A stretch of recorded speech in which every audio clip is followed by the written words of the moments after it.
161st, Chapter 39, Parts 5 and 6. Disclaimer: I do not own Gundam Seed or Star Wars. They belong to their respective copyright owners. This story is not created with commercial aim. I make no money from it. RK equals. Part 5, Flag Bridge. Enemy units to the starboard. Weapons flee, full ahead, 2/3, 20% up. There were Mandalore and the Mandalorians, of course, his wife's people and now his own. However, that only meant that Vale was an ally of convenience at best. On the other hand, he was one of the most effective commanders the Republic had, and in these days that made him the closest thing to indispensable there was. Comms to and from Kamino are being jammed, the resident communications officer reported, attempting to burn through the enemy ECM and establish a laser lock with GAR units at Kamino. The fleet is to go to full military thrust in 1 minute and move on the following vector. Be advised, CIS forces will attempt to intercept us shortly. Weapons are free. Fire Plan Arubesh 7. The Sith continued to rattle orders, core of the Confederate formation. Freedom shattered their shields in a punishing display of firepower, while her brood mission killed them in a short order. By the time the two formations were out of effective range, the CIS battle group was a drifting collection of helpless wrecks, while the Republic lost merely a handful of unlucky frigates. Vale rattled another course change, one that would bring them just above the enemy, throwing themselves at the gap above Tipoca City and allow the Freedom to gut them with near impunity until the CIS could bring heavy reinforcements to throw at Joanna's ship. A few seconds later, a holographic image of a thin, tired-looking man appeared next to the tactical plot. Still, his ice-blue eyes shone with determination that was almost manic, an obvious sign that the maelstrom of destruction at Kamino hadn't dulled the man's spirit. Negative, Commodore. We're it. In that case, sir, what are your orders? I do not believe that we have the numbers to hold Kamino, even if the Confederacy doesn't send any more ships our way. I'm sending you an update on the fleet's status. We're plugging the gap above Tipoca. Order immediate evacuation of all Republic forces on Kamino while we still have the orbitals mostly covered. What's the status of General Rancisis and Admiral Cal? The Jedi's ship had to make a crash landing. The last I heard, he got to Tipoca. The Admiral went down when his flag was lost with all hands. Tarkin answered, "Put it up and calm down." Vale grumbled. Joanna looked at the Sith, who turned his head her way, and have her small nod. A frozen ball formed in the pit of her stomach, and she knew in her bones what the transmission was going to be about. Clean up that transmission. Joanna and Vale snapped at the same time. The transmission hissed like an angry lizard before the audio feed cleared up, while the holographic image became grainy and much fuzzier.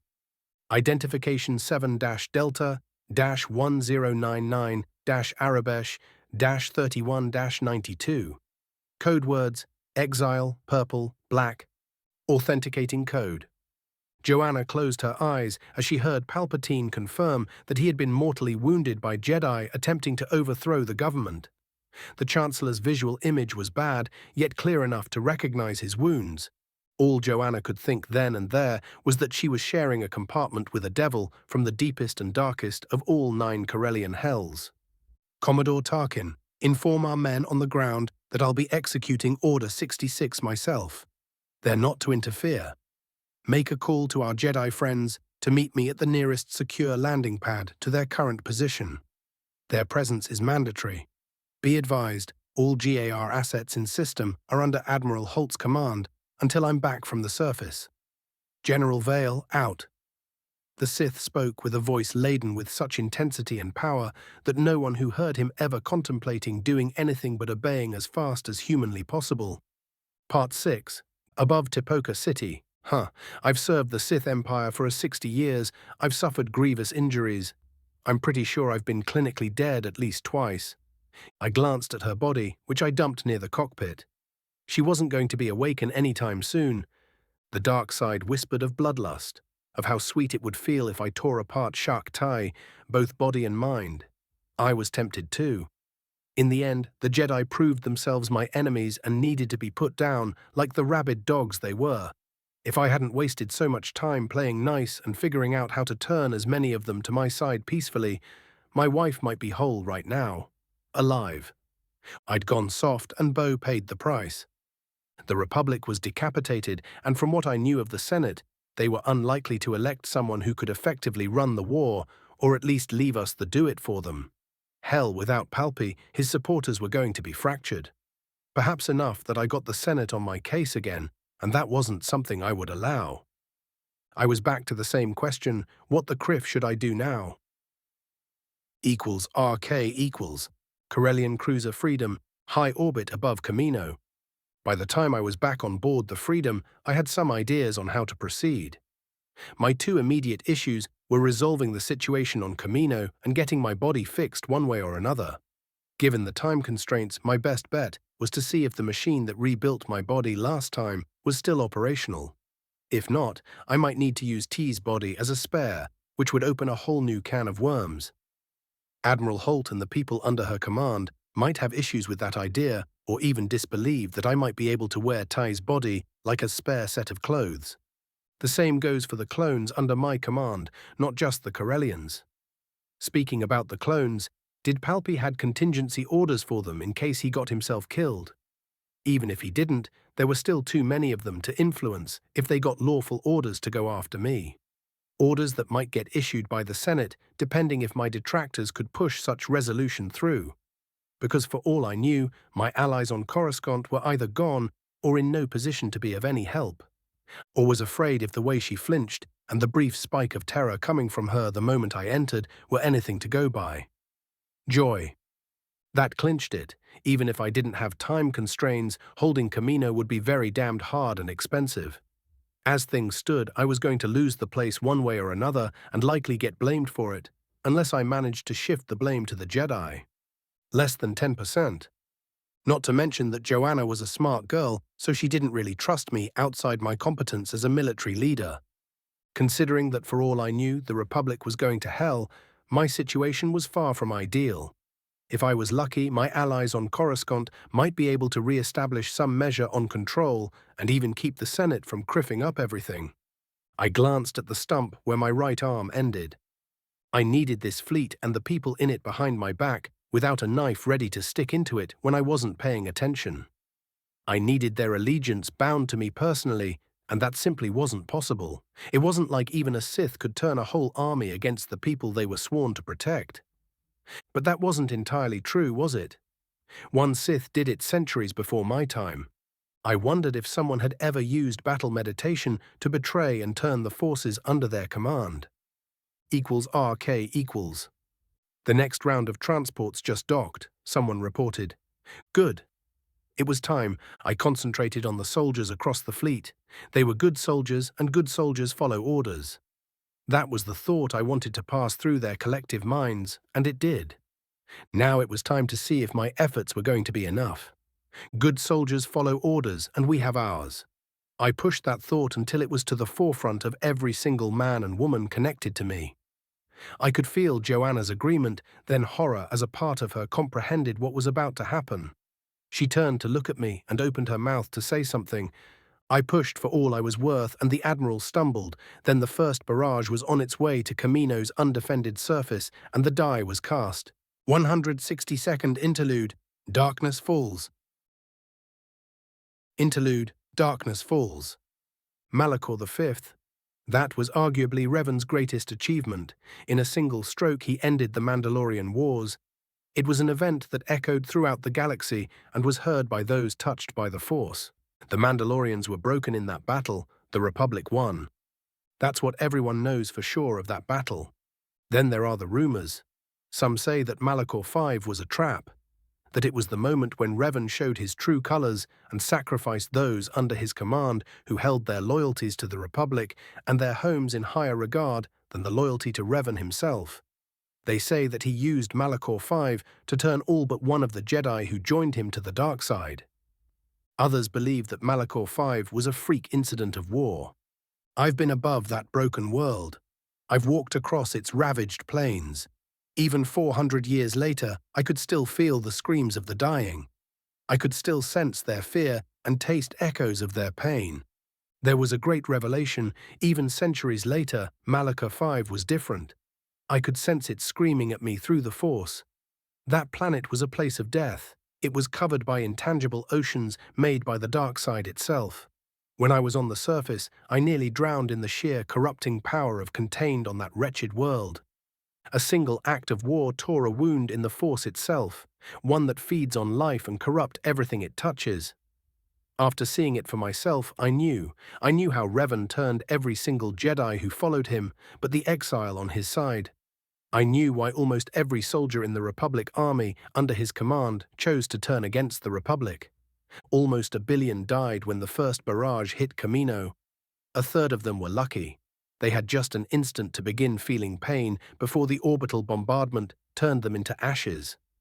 Others were flash-burned to death by the thermal impulse or torn apart by the shock waves, and were lucky that their brains lacked sufficient time to register the agony. The tiny part of me that contained the tattered remains of my conscience recoiled by all that death I was responsible for. Most of me reveled in the power of death. The dark side shook with the influx of power my actions fed it with and ensured that I would love every moment of it. At the same time, every man and woman in my fleet screamed when the death of 1 billion people hit them like a sledgehammer.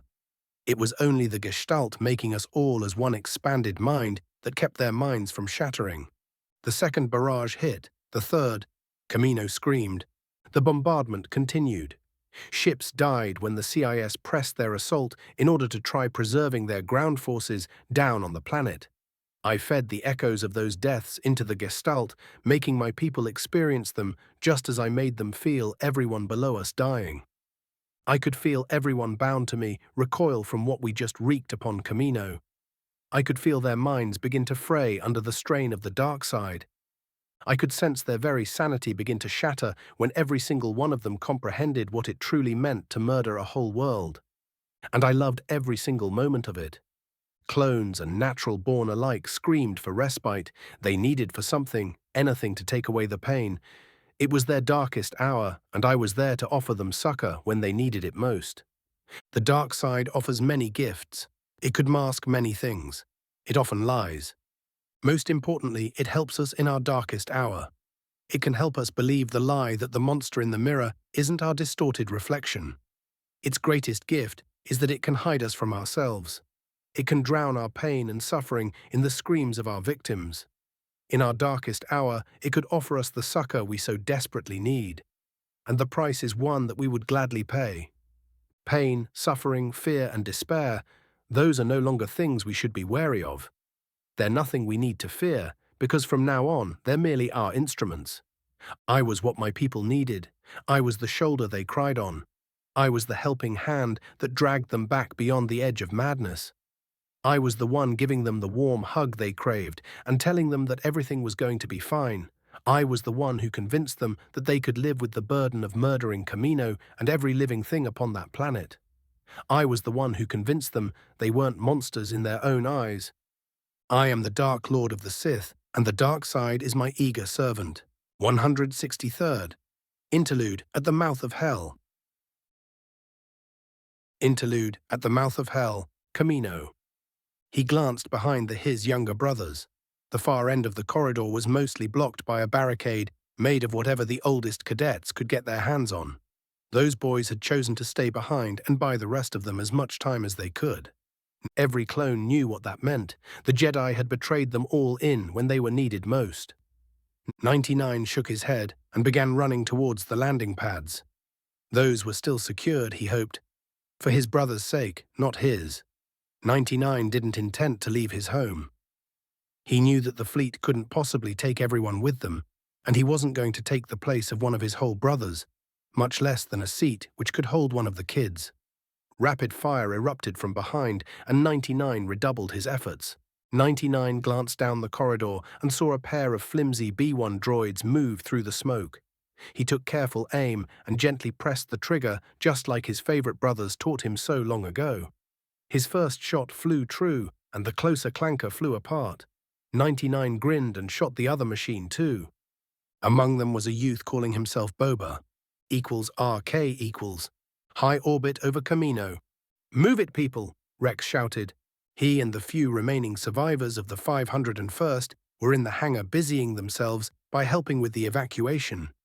There were a lot of wounded to move to either the overworked medbays for the critical cases, a nearby first aid station, or the back of the cavernous hold for those who didn't look like they would make it. Lats and assault shuttles came in at speeds that were anything but safe. One of the small gunships couldn't properly brake and skid across the deck. It was a pure miracle that it barely missed the dying clones before it slammed into the far wall. "What are those maniacs thinking?" Rex exclaimed. The anger in his heart suddenly died, and he was thinking clearly again. Rex's eyes widened when he saw the first salvo. There were hundreds of turbo-laser bolts raining upon Kamino. Then the bombardment struck. Rex lacked words to describe what he experienced. It was death itself that manifested in the hangar bay. He was screaming, just a single damned soul among so many. He felt them, his brothers abandoned to burn on the surface, clone masters dying by their millions as well. They were all screaming in pain and anguish. They were dying, and a part of Rex went with them. The second barrage hit, and somehow the death became more intense, even more real. Rex knew he was dead, and this had to be the nastiest Corellian hell. The next salvo went in. He was in hell. When Rex believed he was one of the monsters responsible for torching Kamino, his general was there to tell him it wasn't his fault, that he could still look himself in the mirror. The general was the only light in a sea of never-ending darkness. He was the only thing standing between Rex and the abyss. "Get us away faster," Jedi Knight Denny Strum shouted at the droid pilot. "We need to get everyone off planet." She continued to frantically plead at the soulless machine. "The Republic is about to bombard Kamino." Denny spat. "You need to get everyone out now." She trailed off. It's too late. This wasn't the first time Denny felt a world die. Not even the first time it happened in this era. Yet even before the first shot hit the surface, she already knew things were going to be different this time. The Force was going wild. It's literally shrieked its warning for the whole galaxy to hear. Denny blanched when she felt so many people die. Their dying cries merged into one with the screams of the Force itself, and the Jedi joined them. This was so much worse than anything she had experienced before. There were no words in any language to give voice to the agony Denny felt when the Force itself was torn asunder. She howled as wave upon wave of pure darkness spilled from the abomination that used to be Kamino. That corrupting darkness drenched the very essence that made Denny Sturm the woman she was. Jedi Knight Denny Strum was no more. She was something less, yet more. She was home and free. This was the dark side. She was magnificent, more beautiful and powerful than Denny could have ever imagined. The former Jedi frowned. There was something wrong nearby. She could see the breach which let the dark side pour all over Kamino. How could she not, when it was the whole planet? Yet there was another breach nearby. It was so similar, yet different. It was drinking from the dark side, like it was a fountain sprinkling crystal water. Denny looked at the anomaly and frowned. She knew it, no him. It was Vale, the man who murdered her master. The dark side was with him, and Denny was torn between fascination and boundless fury. RK equals. A tired sight escaped my lips, and I looked around. Everyone was looking shell-shocked, and I knew they were feeling so much worse. I went to the Admiral and sat down on the deck next to her. "Shh." I brought her into one-handed embrace. "Why did you did this to us?" she asked in a tone fit for a lost little girl, which right now wasn't far from the truth. "Because I need you all." I told her the truth. "And I will put you back together." I finally had an army on which I could count on no matter what, and for the first time since arriving in this mad future, I felt completely safe. RK equals. Part 1, Nightfall, Jedi Temple, Coruscant. They were so close. Most Jedi in the temple were already out. Why did she volunteer to go back and make sure the archivists gout out with the most important holocrons? The Jedi Knight knew her words would fall upon deaf ears, yet she was compelled to try. Too many died already because of the Sith. This madness did little else but to feed the dark side. Criffing Sith, it didn't really matter in the end. Sarah ignited her lightsabers and charged before the closest clone could open fire. Two shadows moved behind the troopers and soon turned into temple guardians whose armors were scorched and dented. Yet that didn't slow them down. Before the clones knew what hit them, 3 Jedi were among them. The following fight, if one could call it anything but a slaughter, was over in seconds. "Where's the archivist?" Sarah asked. "Good. We need to leave now or we'll be stuck on Coruscant." "Let's avoid that, dear. The climate here is no longer healthy." The archivist smiled sadly. "The younglings?" "Master Yaddle got them out." "We need to leave now," one of the guardians said. Sarah nodded and waved them to follow. RK equals. Once the transmission from Coruscant spread through the galaxy, chaos reigned. Many were shocked when their own troopers leveled weapons at them and demanded surrender under the charge of treason. A handful even managed to escape and got to be at least temporarily free. RK equals. Sector 11, Onderon, Sakura knew that things were going to get worse. The Force practically screamed that warning in her mind. She was compelled to do something, anything. Once that happened, any hopes for widespread rebellion on Onderon died. Even now, thousands of years after the Sith Empire ceased to exist, the locals still remembered and loathed him. Delcatar Vale, Lord Vale, the Butcher of Onderon. The planet still bore scars that could be seen from orbit from when the man came and conquered the place for the Empire. Looking at those places, Sakura could feel the echoes of the death clinging like miasma over the otherwise pristine world. Sakura understood where they were coming from. She could be sympathetic. Yet she had to keep Onderon from the Confederacy's hands. If her forces were thrown out, the enemy would have a friendly base of operation which they could use as staging ground for deep strikes in Republic space. That had to be prevented at any cost. The Jedi Master stiffened and focused on her surroundings. There was danger in the air. She could... "Stand down, General." The lieutenant behind her snapped in a tone, leaving not a shred of doubt what would happen if she disobeyed. Ayala froze and very slowly turned her head so she could glance back at her men. The closest clones had formed a semicircle behind her and pointing their blasters at her back. The rest of the platoon was spreading out so they could have clear firing angles. "What is the meaning of this?" Sakura snapped back, though she made sure that only her lips moved. The most notable thing, besides the preposterous accusation, was that the lieutenant didn't address Ayala by her rank. There was a long moment when Sakura felt fear. The dark side all but screamed at her that surrendering meant death. The Jedi felt cold wave passing through her and sending shivers up and down her spine. Her hand twitched, and it was a miracle Ayala didn't summon her lightsaber before she could think straight again. Or they were simply trying to arrest her. "On your knees. Remove your lightsaber slowly and row it our way. Any resistance will be met with lethal force." RK equals. Unfortunately, there were a lot of places across the galaxy where things went truly wrong. Many Jedi were on edge after sensing scores of their brethren die. When their soldiers turned on them, a not insignificant number was not inclined to go down quietly. Many of them believed that they could either escape to figure what in the name of the Force was happening, or that a surrender might spell their doom. On more than 100 worlds, Jedi fought and died. 11 managed to get away, instantly confirming their status as traitors and earning themselves death in the eyes of the GAR. There were also places where Order 66 went wrong for everyone, and none of them could compare with the disaster in the making at Corellia. Part 2. Ragnarok Act 1. Even as Order 66 made its way across the galaxy and set it on fire, there were a few notable exceptions. Ahsoka tried to call Obi-Wan only to find out that Coruscant was under a communications blackout. When that news made its way across the Academy, the Commandant put the whole facility on lockdown just in case, while every military unit in the system went on high alert.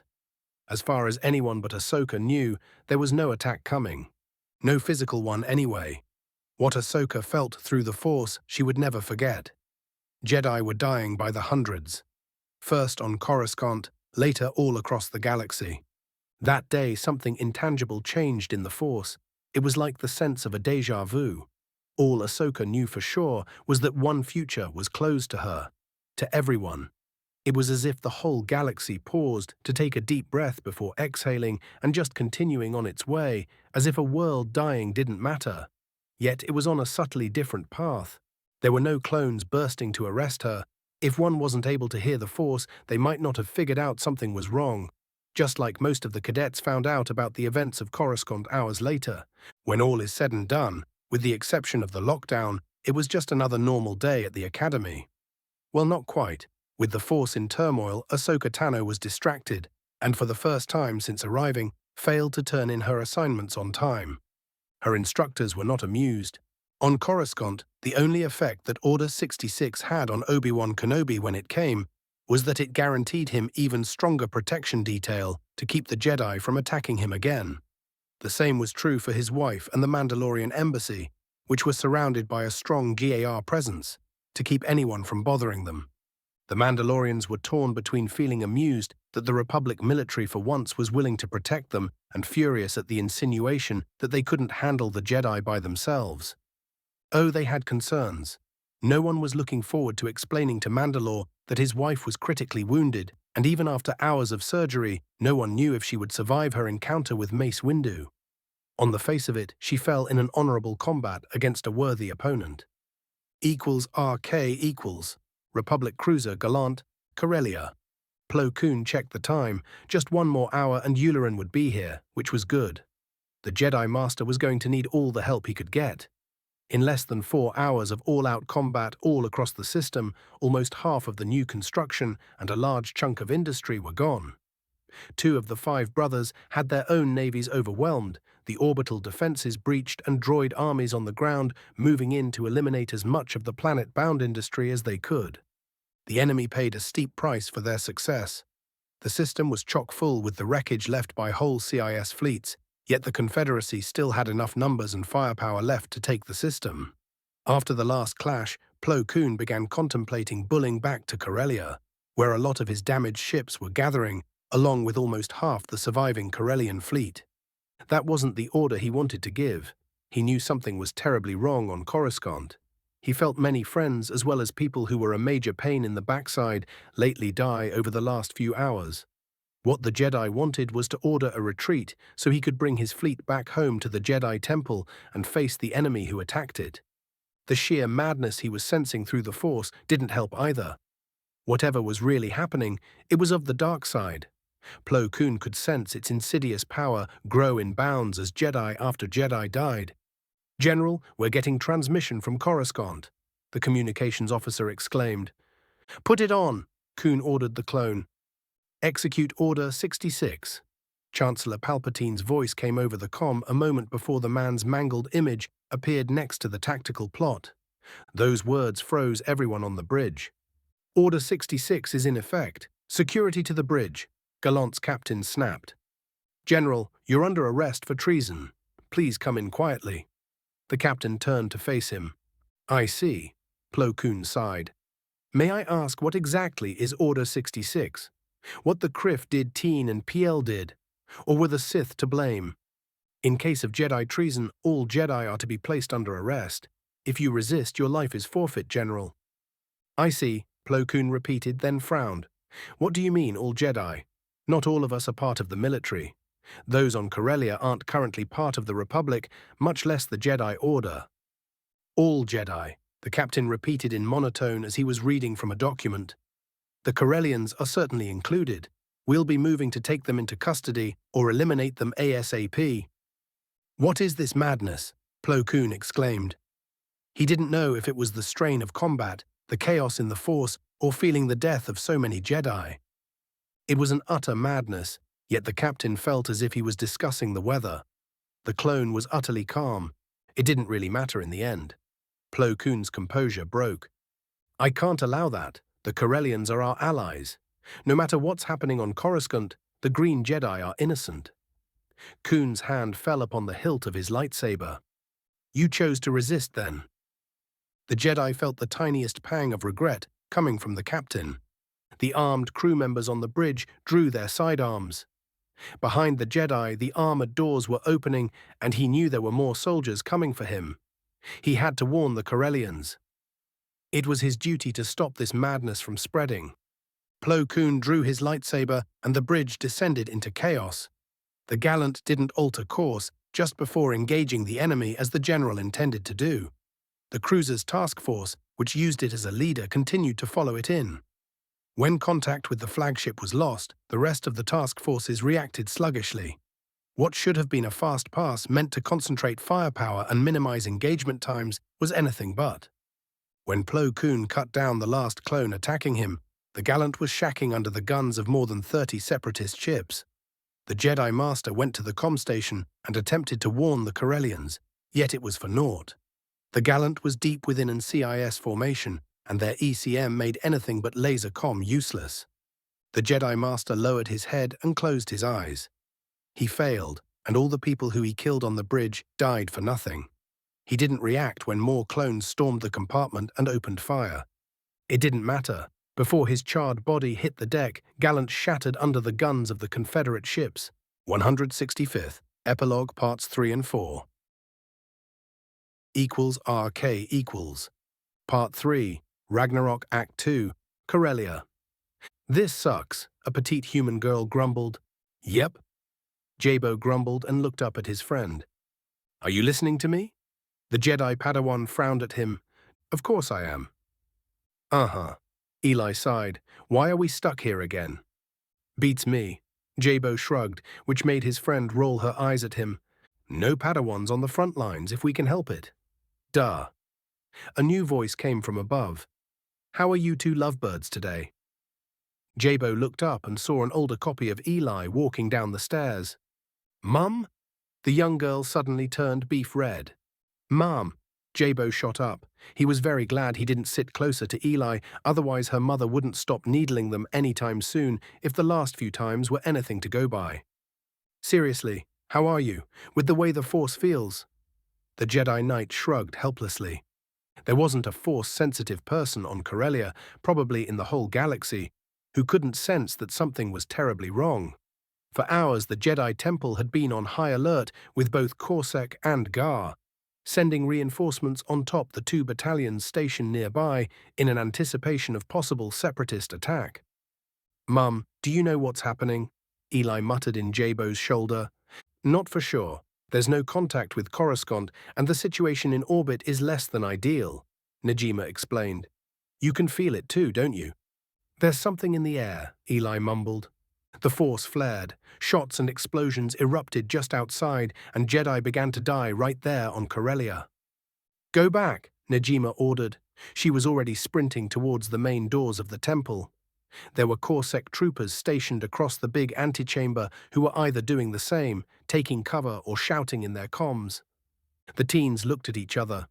They didn't need to speak aloud and just nodded and ran after Eli's mother. When they got to the doors, both of them froze in place. Outside was a war zone. Clones and Corsac troopers were shooting at each other. The Republic soldiers were fighting the few Jedi who were outside the temple too, and the teens arrived just in time to see Najima enter the fray. For a moment it looked that this was it, then laser blasts lanced down from the sky and began killing the defenders. Jabo's head snapped up to see a swarm of Lats coming in fast. Far behind them ominously hovered a familiar triangular form. We need to get out of here, Jabo exclaimed. Not without Mother, Eli exclaimed. She'll be with us soon. Najima looked their way. Go. Instead of answering, the Jedi Knight turned around and raised her hands. A swarm of missiles launched by the approaching gunships froze in mid-air. Come. Jabo grabbed his friend's arm and began dragging her inside. A platoon of heavy troopers finally did the trick when they blasted through the walls next to the door and stormed in, firing heavy weapons at anything that moved. Equals to RK, Site K. What the hells is going on? Governor General Shyla Mericope snarled. I have no idea, ma'am, Captain Jorge Victus answered. My best guess is that Order 66. This is the first time I heard of such a contingency. The Coruscanti-born and bred officer looked mightily uncomfortable, but he didn't appear to be lying. Or he just was a better actor than Shyla gave him credit for. General, place that man under arrest and get him out of here. Give me an open channel to all forces in system. Ours and Republic, Mericope ordered. Dictat, all we're getting as an explanation is that Order 66 is in effect, and anyone attempting to prevent its execution is to be considered traitor. An exasperated-sounding colonel reported. We've got open channels to our and the Republic ships in system. This is Governor General Shyla Maricope to all Republic units in the Corellian system. You're to cease offensive actions against our people at once, or we will respond with deadly force. You will explain yourselves now. All Corellian ships, Contingency Winter. I repeat, Contingency Winter. A deadly hush fell around Shyla. Part 4, Ragnarok Act 3, location classified. The diktat made a hand sign and the outgoing transmission was put on hold. An aide gave the general a data pad, which he skimmed through before continuing. Even if all our Jedi part of the GR suddenly went insane and joined the Separatists or something, we're still independent. The Republic has no right to simply demand that we hand them our people and attack our military personnel when they refused, as they should have done, Shyla finished. Couple of seconds later, Felix's image was back on. Admiral, all Republic ships are to move at least 2 light seconds from Corellia ASAP. You will order all GAR personnel on the ground to stand down as well. If you do not, I will consider the presence of your forces as a clear and present danger to my people and act accordingly. I'm afraid I cannot do that, Ma'am Governor General. The contingency orders are absolute. They're to be executed at all cost and no matter the consequences.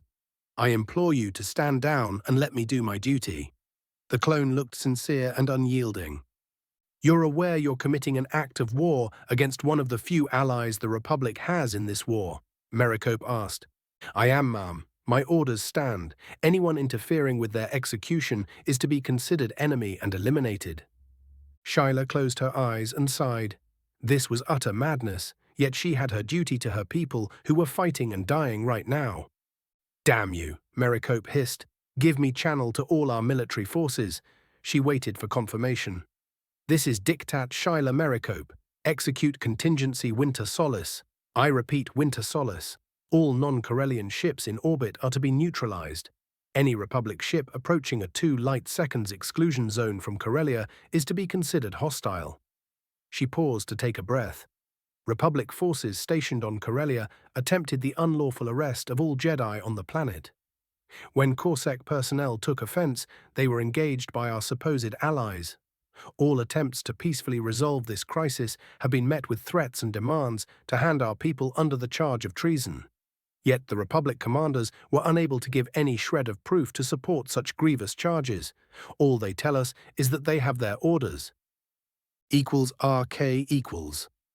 After the Republic flagship went down with all hands, pure chaos reigned across the Corellian system. The carefully orchestrated defense fell apart as command and control lines shredded. In places, Republic and Corellian ships continued fighting side by side against overwhelming odds. The task forces meant to reinforce them often didn't show, and they died fighting valiantly until destruction. =RK equals. Jedi Temple, Corellia. We need to get out of here, Jabo snapped. We can't kid. Any transport trying to leave gets shot down by those ships. The same goes for our reinforcements. Unless the Navy deign to show up, we're criffed. A Corsac lieutenant taking cover nearby shouted, There's no shield covering us. Enough firepower to take out those things will kill us too. Jabo shot back. Jabo looked around. They were pushed almost into the gardens at the back of the temple. Once the clones forced them in the open, it was all over. The gunships would make a short work of them. At least Eli was still in one piece, though after her mother died, she was out of it. Sure enough, a bunch of smoke grenades rolled in, and the moment they obscured everything, Jabo could hear armored feet running towards them. So much for the short respite they got. Jabo ignited his lightsaber and prepared to meet the next onslaught. Blaster fire flew in all directions, then a deafening thunder struck the Jedi Temple like the fist of an angry god. The sound came as a physical wave that tried to rattle the teeth right out of his mouth. Moments later, it got very warm. Jabo didn't hear the next explosion, though he felt it as the whole building shook. The Corellian Navy finally came down to play, and they were all criffed. =RK equals. Flag bridge. Republic cruiser Hunter. What? That was all Admiral Yularen could say once his fleet exited hyperspace. He knew that the Jedi had attempted a coup on Coruscant, and that the planet was in chaos while GR elements were attempting to secure the damn place. He knew an Order 66 was given, and all Jedi were supposed to be arrested.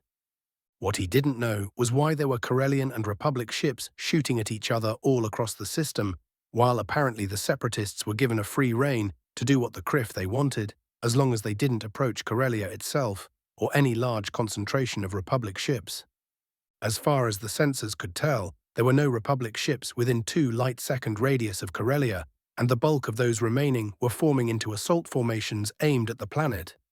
"Sir, Admiral Felix reporting."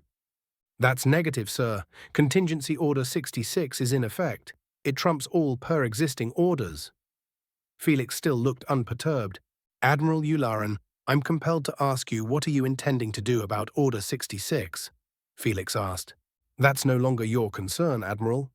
Wolf glared at the clone. "Admiral Yularen, I've been listening to your conversation." Captain Wren, the Hunter's CO, interrupted. "I'm afraid Admiral Felix is correct, sir. I believe you're unaware of the gravity of the situation." The clone continued. Wolf redirected his glare to the image of his flag captain. "What is the meaning of this, Wren?" "The contingency orders are absolute, sir. They must be obeyed and executed no matter what. If you have no intention of doing your best to follow Order 66, I'll have no option but to remove you from command." "I'm sorry, sir. We're good soldiers and we have our orders." Yularen looked incredibly at Wren. He opened his mouth to relieve him too, then paused and looked around. Every single clone in the flag bridge looked at him. "That's correct, sir. Unless you could persuade the Corellians to stand down, that outcome would be preferable. Order 66 takes absolute priority." Felix answered. "And if I can't persuade them?" Wolf asked. "Are all clones convinced of that course of action?" Yularen asked. The looks on the faces of the people around him was an answer enough. Who could countermand Order 66 so we could deal with the real enemy? "Only the Supreme Commander of the GAR, sir." "Get me line to Coruscant now and open a channel to Corellia. Let's not kill any more people than we have to." "Thank you, sir." Felix sounded relieved. "I stand relieved." Yularen nodded glumly. The utter conviction and readiness the clones showed to turn on an ally because of a contingency order made his blood chill. What other such orders were there? =RK=. We all know the consequences. The Jedi coup, attacks upon GAR High Command, the Senate, the assassination of Chancellor Palpatine, and strikes aimed at various critical facilities on Coruscant. The Grand Army of the Republic, saviors or traitors, =RK=. Republic cruiser, Hunter, you betray our trust. You attack our people without proof or provocation, and you have the gall to demand that we hand our citizens to your mad attack dogs. Admiral Yularen, let me make this crystal clear. Any Republic vessel entering the exclusion zone around Corellia will be considered hostile and fired upon. The diktat's words came in a tone colder than liquid helium. All that left Yularen in untenable position. He turned his attention to the open channel with Coruscant. Palpatine was dead. The Senate and surrounding areas were still in chaos. Kenobi had just been taken out of surgery and put into a Bacta tank. He wouldn't be in position to anything but float in there for hours, and that was the best-case scenario. Apparently, it's been touch and go for the general. That left Wolf's and Corellia's last chance in the hands of the politicians. "What do you mean you can't find him?" Yularen glared at the clone admiral currently in charge of Coruscant. The situation was anything but usual. Yularen needed time, hours, probably days. The alternative was unthinkable. "Admiral Grad, what is the status of the Jedi who launched the coup? Of the Jedi Temple and the Jedi Order on Coruscant?" Wolf asked. He knew that his harebrained idea was very long shot. Unlikely to work. However, he had nothing else left. Yularen composed himself and opened channel to all Republic forces in the system. "I've been apprised of the situation on Coruscant. The Jedi responsible for the coup went to ground. Admiral Grad needs more assets to hunt them down before they can get away. At this time, all Jedi on Corellia are confined to the planet's surface. With the CIS fleet in system, they won't escape. I'll be bringing this fleet back to Coruscant so we can execute Order 66 as intended." "Any comments?" Yularen asked. Felix was technically relieved. The two clones after him in the chain of command were even worse, so despite his qualms, Yularen kept talking with the man. He was honestly afraid to know how the rest of the clones from Plo Koon's fleet felt about Order 66. Felix at least was willing to listen, despite being an obstructionist crazy maniac. And why the Criff didn't you think to do so from the start instead of starting a Criffing war? Yularen wanted to scream that question aloud. He wanted to choke that idiot to death. Yet the way Felix struggled with the very idea of not attacking Corellia immediately in order to get to the Jedi. The confused looks the clones on his bridge were giving him. That made him pause. Wolf ordered his fleet to calculate the first leg of the journey to Coruscant and called Maricope. I see, the diktat allowed Frosty. 167th. Epilogue, Parts 6 and 7. Epilogue equals RK equals. Part 6, The Sith Apprentices, Jedi Temple, Corellia. The whole building shook to its foundations. The tremors, mere aftershocks from the battle above Coronet, made it hard to remain standing, yet Jabo had little choice. A squad of Republic heavy troopers was pushing through the smoke, and the sheer bulk of their armor, combined with the exoskeleton built in it, allowed them to largely ignore the floor, trying to shake itself apart. The few remaining Corsac people weren't so lucky. They were on the ground, which while made them smaller targets, cut their mobility to next to nothing. When the clones strode in down the corridor, that handicap proved fatal. Heavy blasters and assault cannons ripped to shreds everyone pinned in place. The flying plasma made the scorching heat turn into furnace, and the air itself began to shimmer. Jabo soon found himself in untenable position. He was pinned in place trying to keep Eli safe while the Force went completely insane and clawed at his mind. He could hear the tortured screams of a whole world through the bond he shared with his master. It proved too much. His muscles were screaming in agony, the air in his lungs was hot enough to choke on, and to top it all, Jabo's concentration shattered like a plane of glass with a speeder flying through it. The Force giving him strength slipped through his fingers, and the young apprentice faltered.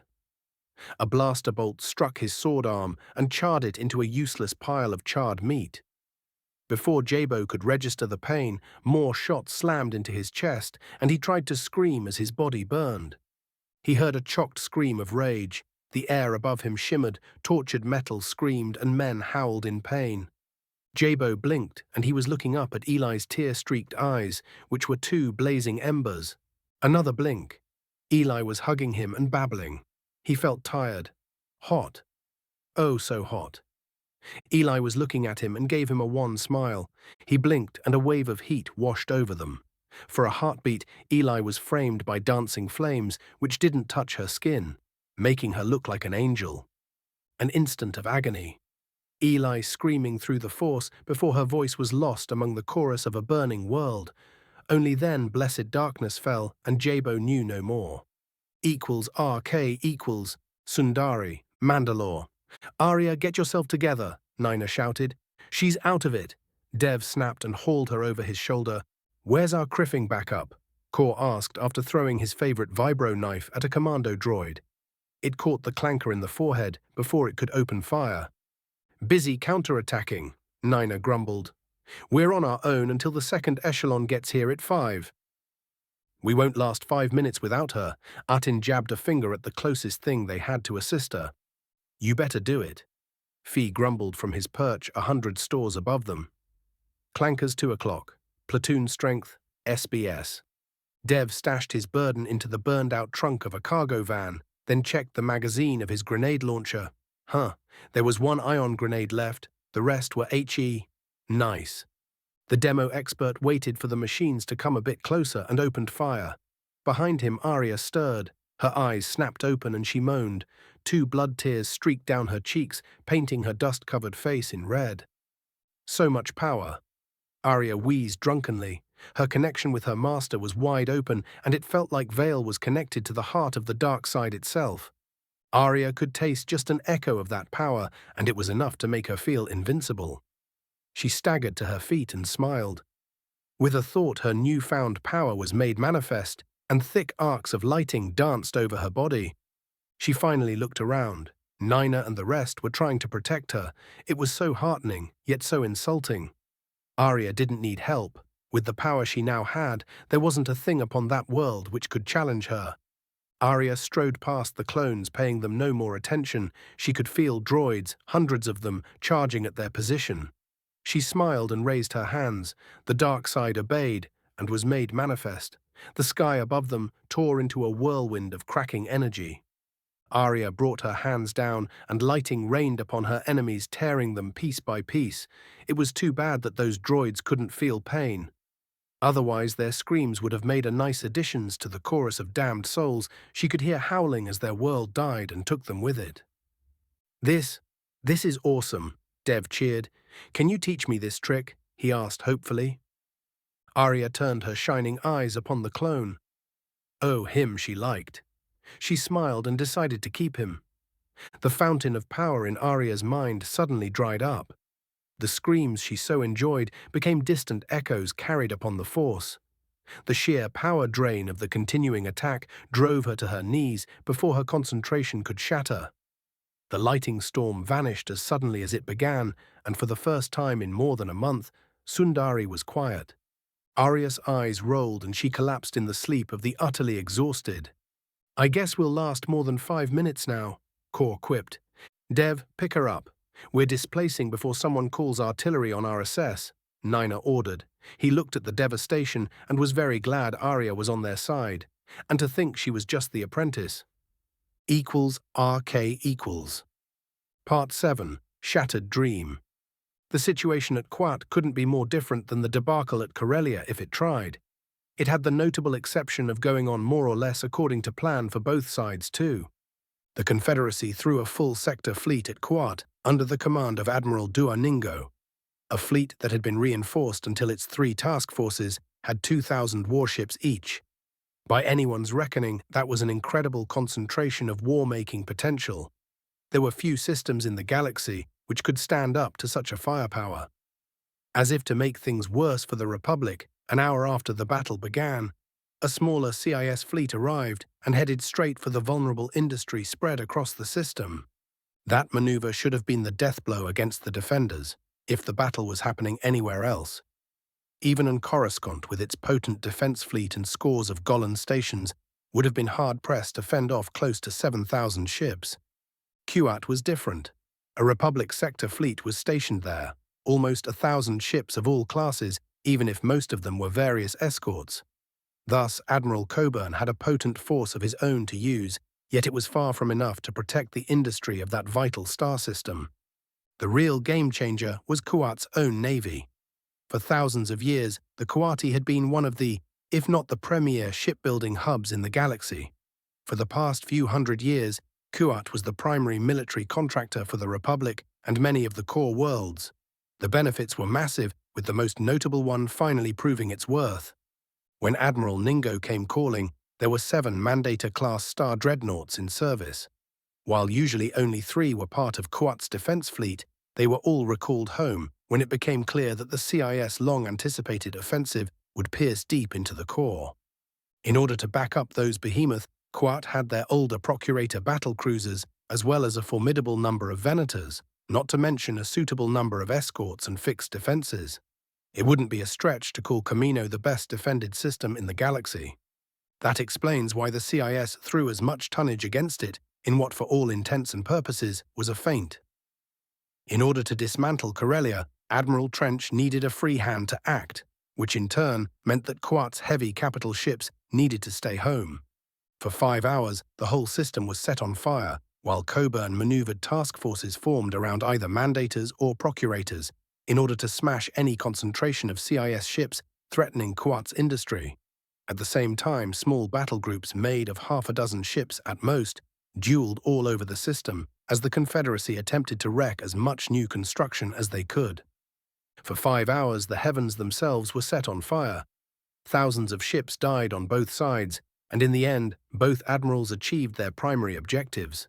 Quat emerged from the offensive mostly unscratched. Merely 10% of his industry was damaged, with a similar number of new construction lost. Coburn's fleet was hurt badly, however the Confederacy paid in blood for each ship they managed to bring down. Admiral Ningo lost most of his fleet before he gave the retreat order. More than 5,000 Confederate ships wouldn't be going home. However, he succeeded too, During the critical phase of the battle for Corellia, there were no Kuati capital ships flying to the rescue. RK equals. Flag bridge, Republic cruiser without fear, Kuat. When the war finally reached Kuat, a lot of pretenses fell away and were replaced by one simple reality, Admiral Coburn thought. Kuat drive yards, which were ran and owned by the Kuat family, were Kuat. While the system was technically democracy, no one in their right minds had any illusions who really called the shots. That's why Coburn wasn't talking with an elected official, not even one of the admirals who he worked with in order to protect the system. Instead, he was begging Onara Kuat, Kuat Drive Yard's principal director, for help. Admiral, I've just heard from sources at Corellia. Kuat's whole bearing was severe. Her deep blue robes made her look like an apparition out of Legends in the holoprojector. Not a nice one. Your request is denied. Our fleet stays home to protect Kuat against any enemy who means us harm, Onara declared. Coburn had to suppress a wince. Even if his fleet had been intact, he didn't dare bring it to Corellia. Yularen's report was chilling. There were obviously unknown details surrounding Order 66, as well as any other potential contingency orders, which were chilling. It wasn't hard to reach the conclusion that currently there were no GAR elements which could be used reliably at Corellia. That left the various system defense fleets manned by regular people, and Kuat was the one which could act decisively in this situation. You're going to let Corellia fall. Many might accuse you in letting corporate interests take priority over what's best for the Republic. Coburn tried. The Corellians would certainly scream so both in the Senate and in front of any reporter they could get their hands on. Am I? It was your people who made the Republic position at Corellia untenable, Admiral. I only do what I must in order to protect Kuat against either separatist aggression or your clones going rogue. Until this situation is resolved to our satisfaction, our fleet remains in system. You'll be hearing from our senator at Coruscant too, Admiral. As far as Kuat is concerned, today the Republic failed in its principal duty. Please make sure that there won't be a repeat performance. Kuat cut off the transmission. Coburn slumped in his chair. He was furious, yet couldn't fully blame Onara either.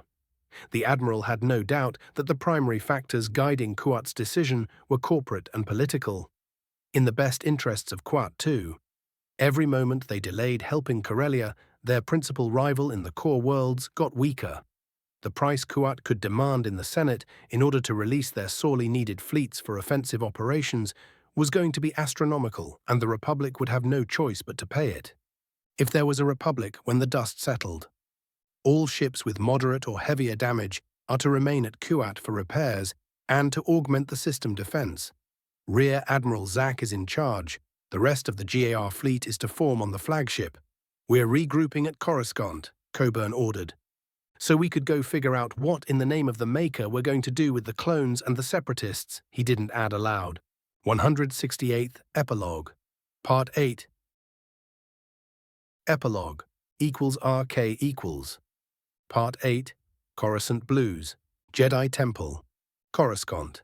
While the Clone Wars continued to rage across the galaxy, the situation on Coruscant began calming down. When the primary sources of jamming were removed from orbit, all military law enforcement and emergency channels were swarmed by cries for help. Thousands of LAATs and assault shuttles descended from the heavens and landed at all important Republic facilities on the planet. Heavy armored clones charged out of their transports with a single mission in mind: restore order and ensure the security of vital installations and personnel at all cost. Most of the soldiers were met by confused, if relieved, citizens, especially among those in position to see the Senate and Jedi Temple, which were both burning. While the former was secured post-haste, when the assassins responsible for the murder of the Chancellor fled, the situation at the later remained grim. Despite the best efforts of certain Jedi Masters, the evacuation of the Jedi Temple was anything but bloodless. Most clones stationed there turned out to possess unusually strong minds, which inevitably led to confrontations which soon erupted in all-out warfare. It wasn't until heavy reinforcements arrived that the building could be finally secured. The Jedi Masters and younglings vanished shortly after the troubles began, whisked away by their ONI allies. Most of them managed to leave Coruscant before the Republic Navy could properly blockade the capital, and many others succeeded in vanishing within the city planet's lower levels. Yet nearly a third of the Jedi present at the temple when the coup began were less fortunate. A lot of them were confused, cut off and forced to fight overwhelming numbers. Then Order 66 came down. When a concerned Bail Organa arrived to check what in the name of everything unholy was happening, he certainly didn't expect to see Republic soldiers engaging Jedi. He didn't know it, yet his actions resembled those he would have taken in a different timeline. A couple of years later, in the aftermath of a very different, yet uncomfortably similar coup, Organa landed his aircar at one of the visitor platforms on the west of the temple and for a few seconds simply stared in confusion. A terrible accident, another separatist attack. That's what he feared when communications were suddenly cut. Seeing smoke raising from both the Senate and Jedi Temple all but confirmed those suspicions. However, the truth turned out to be much more bizarre and terrible. On his final approach, Bail followed in a flight of Republic gunships which were descending like a flock of avenging angels. He intended to request information once the immediate area was secured, yet any such thoughts flew away when he landed. There was a boy sprinting towards the landing pad. The lad was a teenager, certainly no older than 14 at best. He was dragging a crying girl by the hand and brandishing a lightsaber in jerky, desperate motions. A lat flew in front of the Padawan and disgorged a squad of clones who immediately opened fire on the Jedi. The same was happening behind the lad, and he soon was gunned down.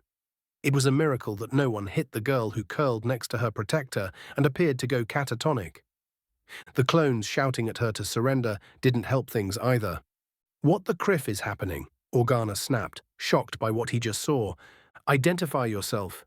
A trooper whirled around and pointed a heavy blaster at the Bail's face.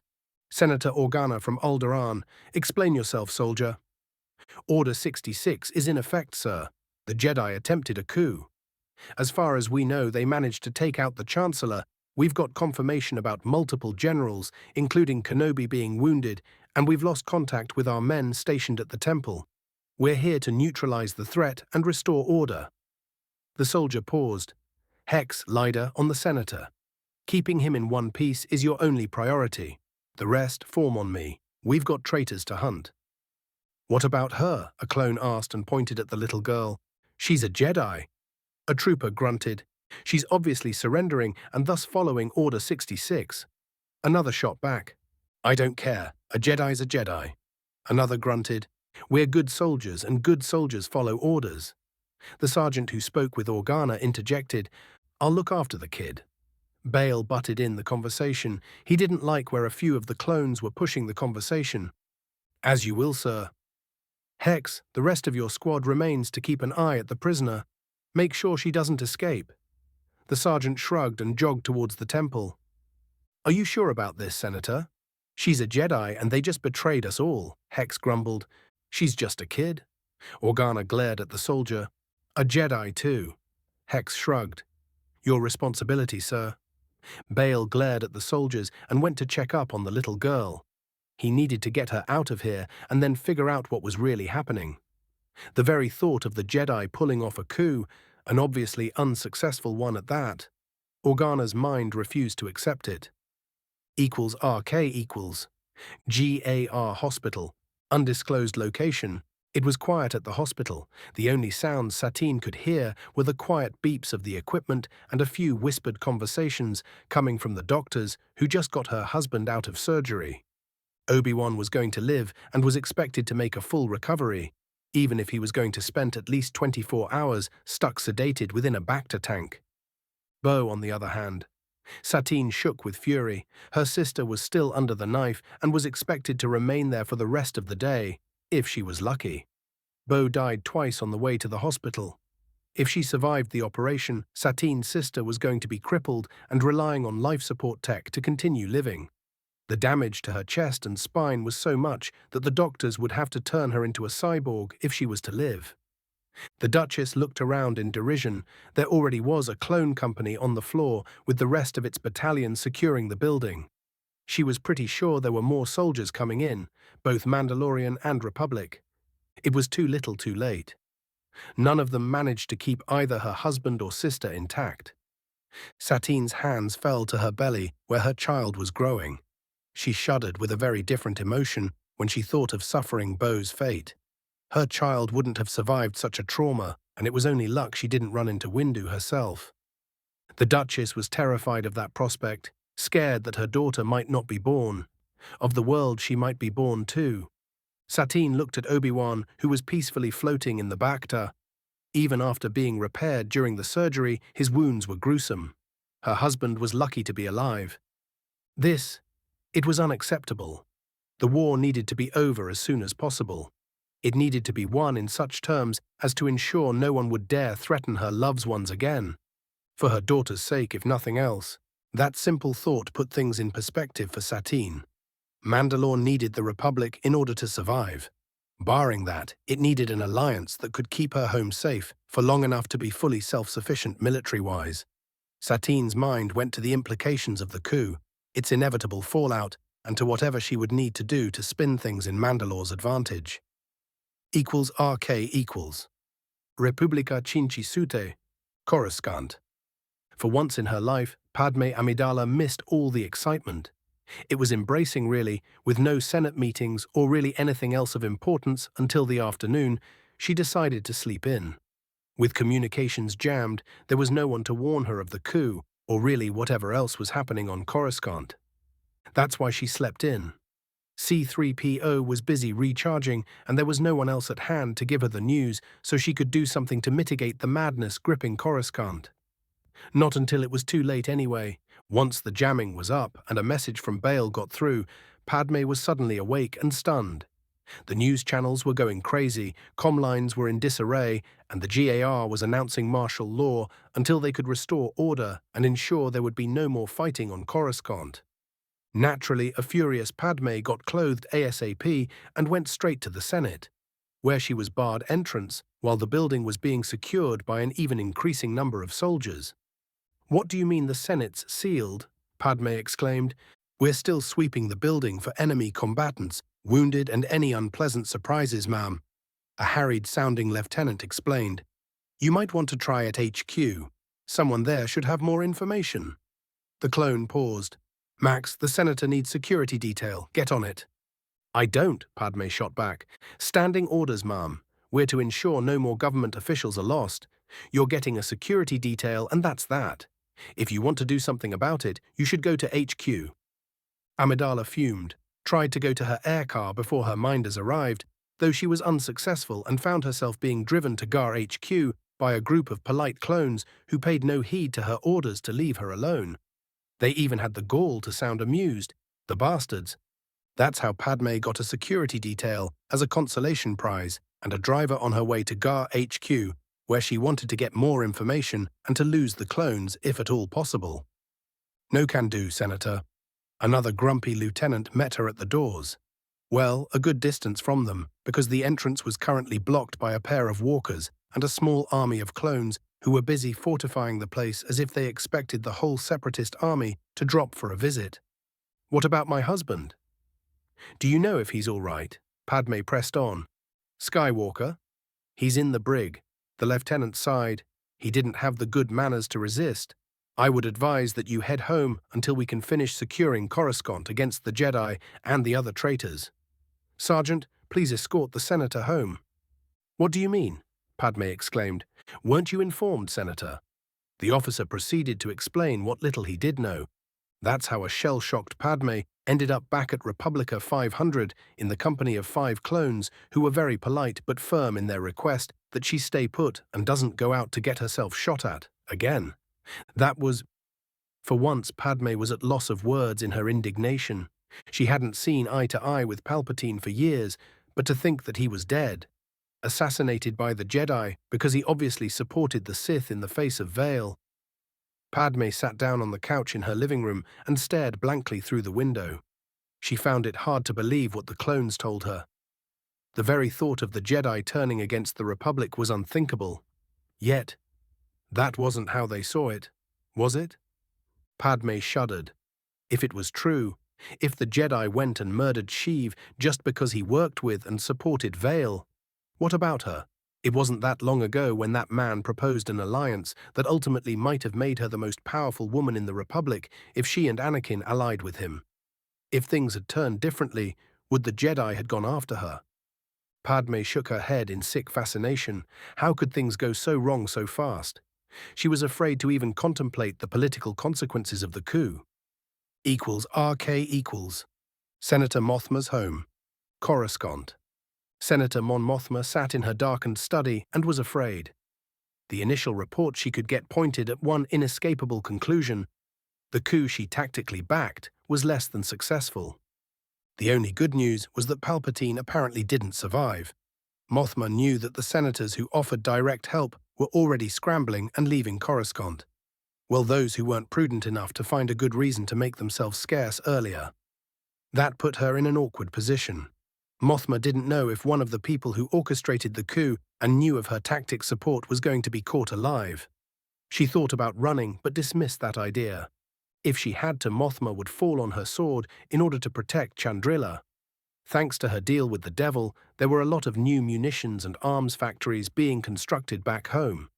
If it came to that, the nucleus of resistance against tyranny was already being formed by ONY and SIB loyalists. However, if she was lucky, Mothma might yet make such a thing very much not needed.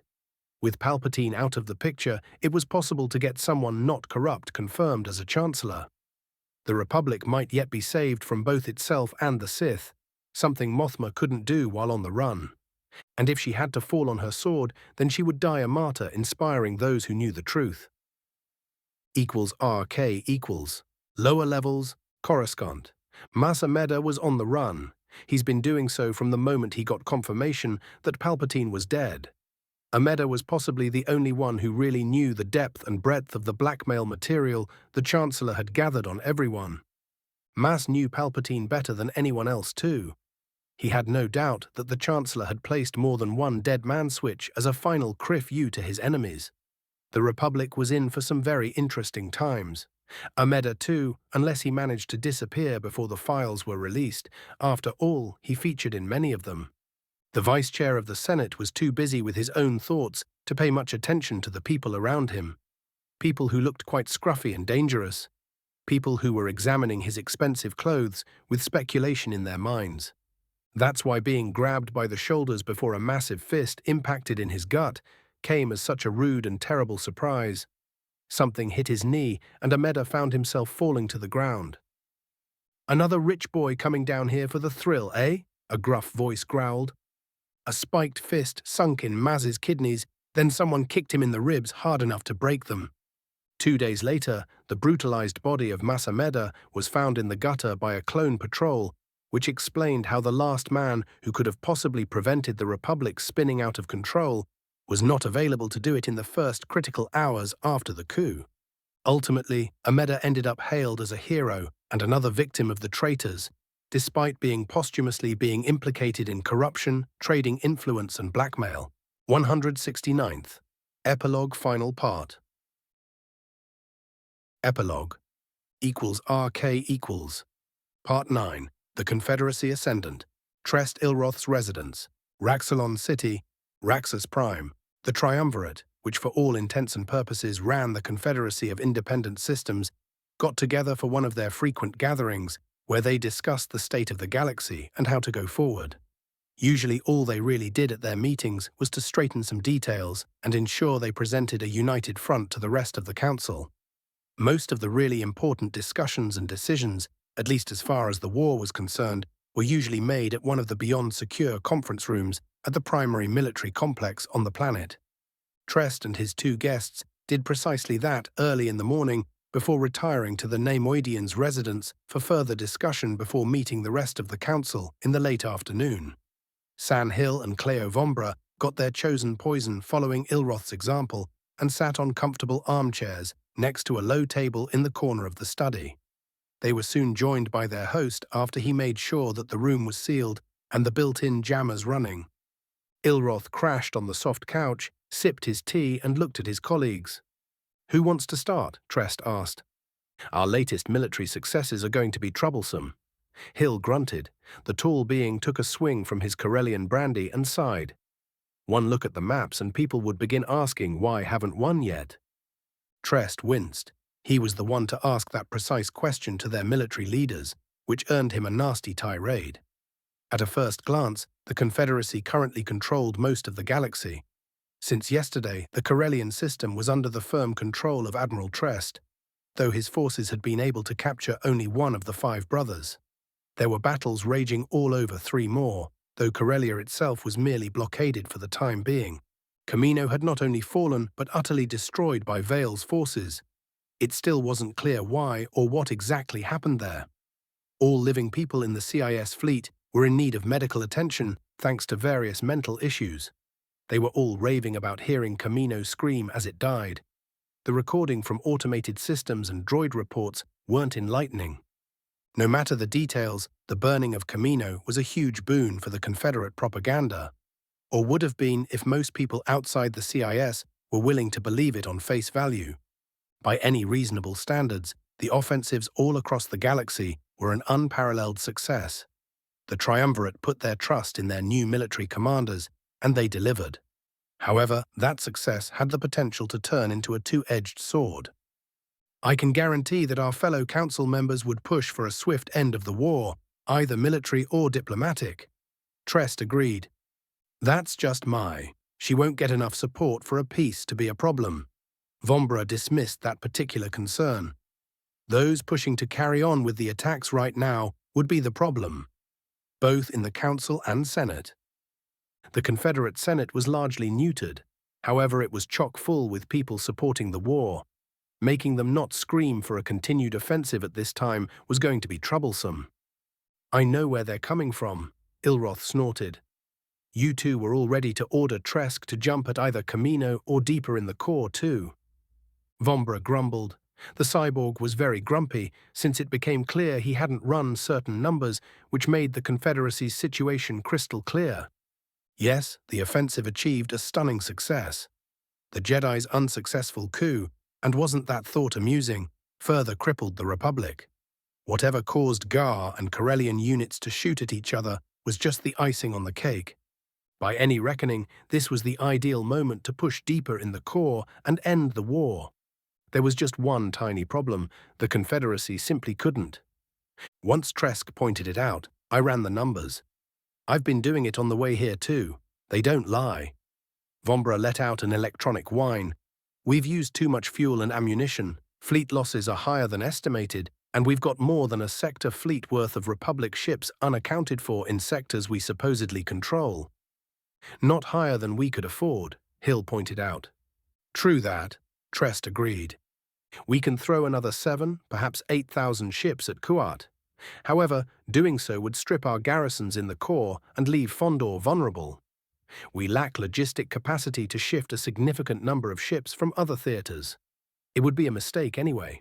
Vale's on the loose with a large fleet, Eriadu's still a major thorn in our side, and we're engaged all over the east side of the galaxy. 8,000 more ships might be enough to reduce Kuat's industry, Hill mused. The GAR strategic reserve in the core remains intact. Even if we take out Kuat, they might still be in position to reduce Fondor, in which case we're back at square one. Ilroth countered. It got back to those 3 systems: Kuat, Corellia, and Fondor. They were the 3 largest industrial hubs in the galaxy, the places where capital ships could be built with ease. With Corellia neutralized, Fondor and Kuat were the targets both sides had to protect and neutralize in order to win the war. Each of those systems alone accounted for at least 50% of the capital ship production for their respective factions. If both were lost, the Republic would have a slight edge in cruiser production, while the CIS would remain ahead in its capacity to build escorts. It was tempting to throw everything at Kuat. If everything went right, such a gamble could be a war winner. If it failed, a counterstrike at Fondor would spell disaster. What will we recommend? Ilroth asked. We need to build up our logistics, fortify our gains in the core, build more FOBs and supply depots.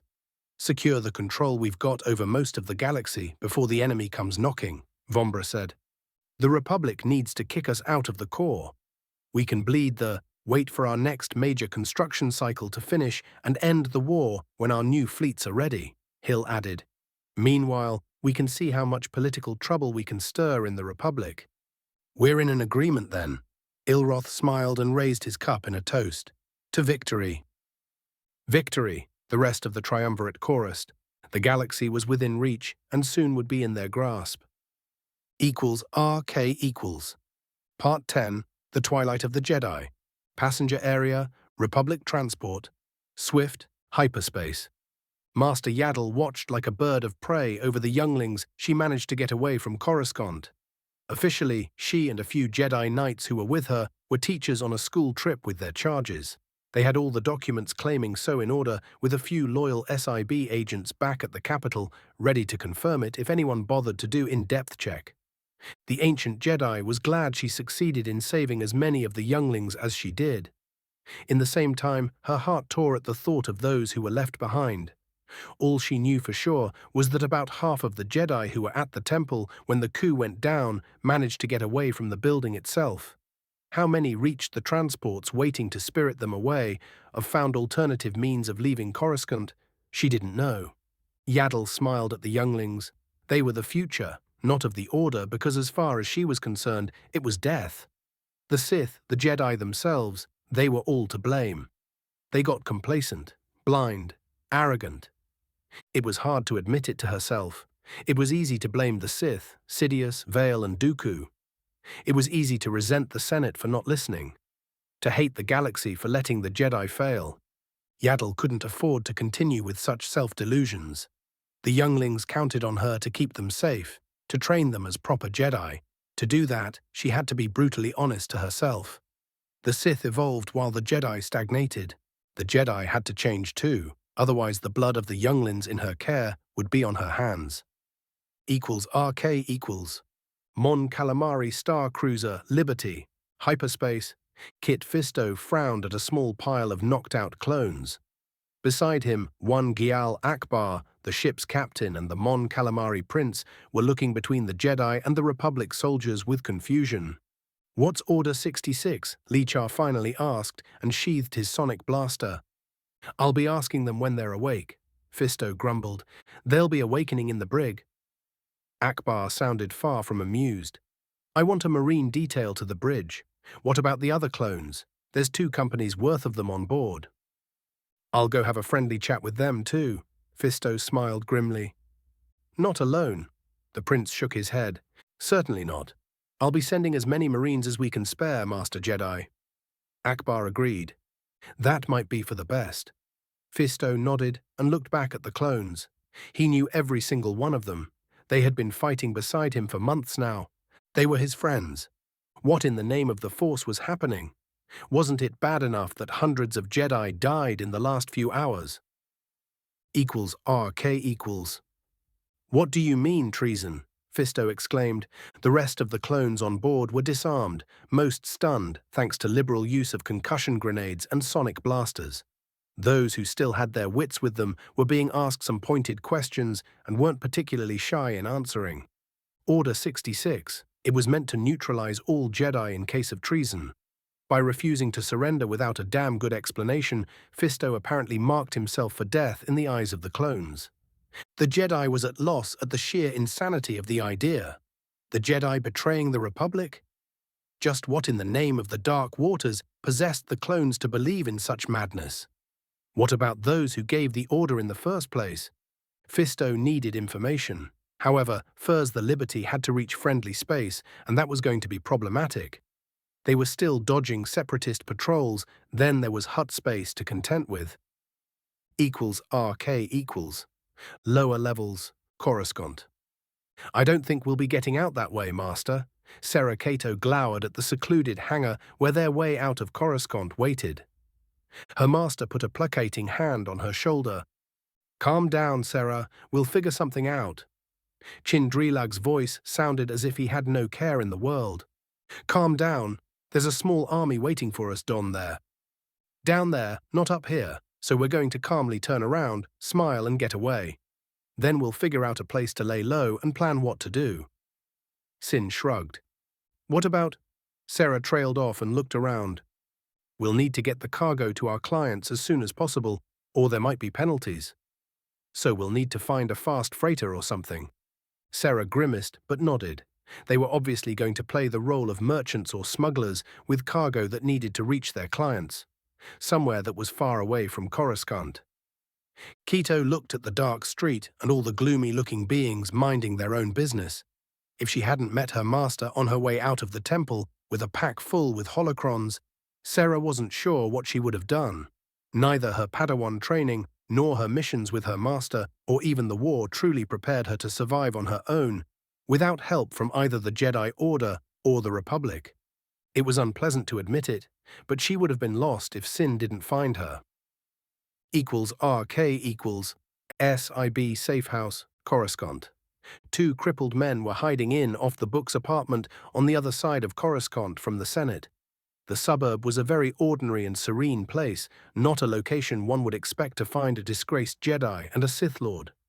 If they weren't on the run from practically everyone, Dooku would have been highly amused. Mace Windu of all people was stuck here with him, and the way the man felt in the Force meant only one thing. The former Jedi Master was falling to the dark side. That might prove quite useful. Or dangerous. Windu had always been quite insufferable as a Jedi. The Count only hoped that a close connection with the dark side would make the man easier to be around. That or drive him around the bend, which would be problematic. Without hands, Dooku was at a significant disadvantage, not to mention that being stuck in the small apartment, waiting for their contact to procure a few prosthetic and way off Coruscant, was proving highly unpleasant. On the bright side, Sidious was very dead. Dooku felt his master perish through the Force. Windu confirmed it. Even better, Order 66 was in effect, and the Jedi were on the run. Thus the Count not only had his vengeance, but also a reasonable chance to get away. After months of captivity, things were finally beginning to look up. RK equals abandoned basement, Sidra City, Malastar. Ki Adi Mundi contemplated his situation. He didn't like it at all. 3 days ago, his soldiers suddenly attempted to arrest him in the middle of a firefight. As if that wasn't enough, apparently one of the clones had different idea and simply opened fire. Only the shields built in Mundi's armor saved his life. In the ensuing battle, he had to cut down half a platoon before managing to break contact and vanishing in the war-torn city. That's how the Jedi Master found himself in the basement under an abandoned food store while the Republic and CIS forces were busy fighting for control of the planet. He had to dodge both sides for long enough to get to safety, whatever that meant nowadays, and then contact the Order so this mistake could be straightened out. After all, he certainly never betrayed the Republic. However, first Adi Mundi needed to find a way off-world. He wondered which would be easier, trying to snag a separatist transport or a Republic one. RK equals. Part 11. The Last Lord of the Sith. Observation Lounge. Corellian Cruiser Freedom. Hyperspace. The chaotic light of hyperspace was the only thing that could be seen from the former bridge of the Freedom. As a part of her refit, she had outfitted with a proper CIC before we left to deal with Crimson just a few short months ago. It's strange how long ago that feels. The galaxy is a different place nowadays. The Republic is reeling from repeated blows. The Corellian system had fallen, the Jedi went on the deep end in their hatred of anything Sith, the criffing hypocrites. Palpatine was dead. My former master was either finally dead or the next best thing because I couldn't sense Zash either. The Jedi were being hunted down like the rabid dogs they are. Kamino was a dead, cursed world, just like Malachor 5. I would love to say that I planned it all, that I caused all that chaos, yet Kamino's the only thing I could take credit for. All the rest's nothing more than unintended consequences. At least I got the war I needed. With the Jedi and so-called Sith of this era broken, I was finally free to act as I saw fit. The events of the last few weeks were a great boon for me, or would have been if it wasn't for a few not-so-tiny problems. Sooner or later, I would need to explain why Kamino was destroyed by a fleet under my command. I already had a few versions of events hashed out with Joanna and Wilhuff. It remained to be seen which one would serve me best. Then there was the clock I was on. My time was running out fast. We would soon arrive on Belsavis, and the future would be shaped by what we would find there. If the mother machine was still operational, I could restore my body. Otherwise, I would be forced to possess Shak Ti, who was still kept under sedation in the brig. In that case, I would have to discard most of my current goals and play a long game of conquest and subversion against both the Republic and Confederacy. Yet I still could get lucky, in which case my primary problem would be explaining the destruction of Kamino. With the whole fleet being mind, body, and soul, I had good odds of blaming it all on the CIS and their pet Jedi disrupting my battle meditation to disastrous effect. There were a few other contingencies we planned too. Those were all practical considerations. Planning for the future, plotting. It kept me from thinking about Bo. I couldn't sense her. Barring a miracle, my wife was dead, murdered again. It was tempting to throw away my goals. Lately, I found it hard to particularly care about them. What I wanted was to see the galaxy burn, to make it suffer just as I did, to hunt the Jedi and see every last one of them die screaming. I could sense Joanna's delicious distress, which brought my mind back to the present. We were the only occupants of the observation lounge, sitting on a table next to the windows. My admiral continued to both loathe and be almost bestowed with me. Breaking her along with everyone else in the fleet did what I needed it. They were all mine, yet retained most of their personality and all their skills. However, after shattering someone's mind and then putting it back together, there were consequences which went both ways in this case. Joanna Holt was blind to the Force, yet there was a weak connection formed between us. I didn't need to be in her presence to sense her emotions. What I did to her, it made the little piece of the man I was before becoming a Sith loathe me for it, made me pity her. Yet in the same situation I would have done it again without second thoughts. "I don't need your pity," Joanna glared at me. "Ah, yes." The other downside of my stunt, if she was nearby and I wasn't shielding myself, Joanna could feel my emotions too. "Being pitied infuriates you." I looked at her eyes, who stared back defiantly. Anger, need, fear. She felt it all at once, and I was the heart of those emotions. I stood up and went to Joanna, then cupped her cheek in my hand. She leaned in the touch and sighed in content, shook in revulsion, moaned in pleasure. "You broke me." Joanna whimpered. "I need you." She whined. "I hate you." The Admiral growled. "Make the pain go away." "I wish I knew how." I sighed. Experiencing the roller coaster of her emotions wasn't fun, even if I could use them to fuel my powers. Need, hatred, adoration. "I feel your pain," Joanna sighed. "And I yours." Losing Bo just as I fell in love with her. What was I supposed to do now? Why did I fight for a nation which was never mine, for people who aren't my own? Even the Mandalorians, the closest people to temperament and culture, to what I would call mine, weren't really my own. Why did I care about the Vong turning this galaxy into hell? So that I might be able to return to a woman I once loved. Natal was in a different reality. She would loathe the man I chose to become all those years ago on Korriban. Joanna startled me when she pulled me into a hug. "I could hear you, you know," she muttered. "You aren't alone. If you believe you have nothing left, you're wrong. Know this, we will be with you until our last breath. Every single man and woman in this fleet. We are your people, Del-Qatar." I could hear the truth ringing in her words. Joanna hated herself for admitting it aloud, yet that truth set her free. "Yes, you are." A small smile tugged my lips. "Not long ago you asked me why I fought." Joanna looked me in the eyes. "For my people, for my family and home. And now for you, General. You have a home, a place to belong. It's with us. We will fight for you, no matter the odds. No matter the enemy. Will you fight for us?" Joanna looked up at me with hope shinning in her eyes. "Anne, finally Rogue Knight is complete. I hope you enjoyed the ride. The sequel's up, Rogue Knight 2, The Return of the Sith.